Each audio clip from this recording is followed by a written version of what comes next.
Hello friends, welcome to our channel Khatri Steno. Subscribe our channel for more dictations on daily basis. Get ready for the dictation without any stop.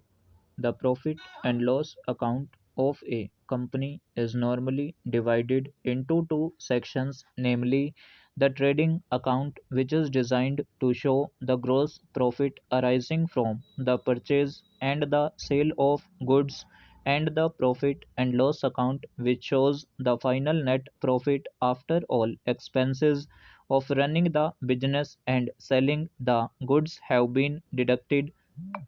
In the case of a manufacturing concern, the trading account is itself divided to show details of the cost of manufacturing the products as well as the gross profit on selling them.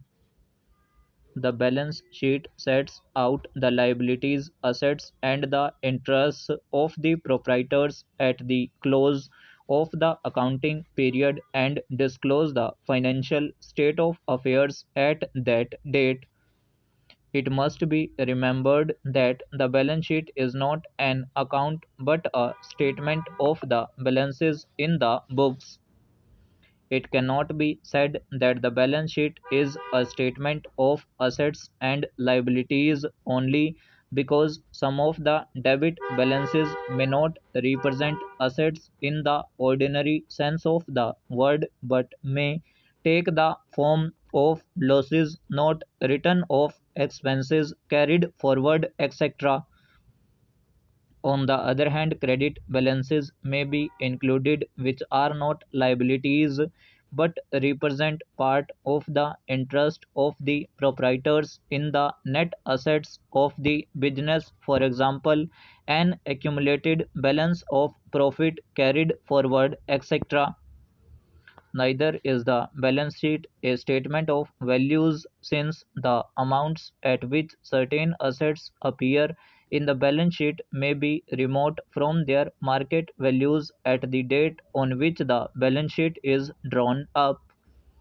It is convenient to regard the balance sheet as a statement showing on the one hand the amount of the funds employed in the business and the funds from which those sources are derived. Examples of such funds are capital brought by the proprietors, profits which have not been drawn, loans, bank overdrafts, as well as liabilities to creditors. On the other hand, there is the employment of those funds, that is, the assets acquired by the expenditure of such funds to the extent that they have not been used up or written off out of profits. The value at which the fixed assets are shown is not their market value but the amounts of capital originally spent on acquiring them less such part as has been used up and written off against profits. Current assets are included at cost unless their value has fallen below cost, when in effect the fall in value has been written off against profits and the assets appear at their market value.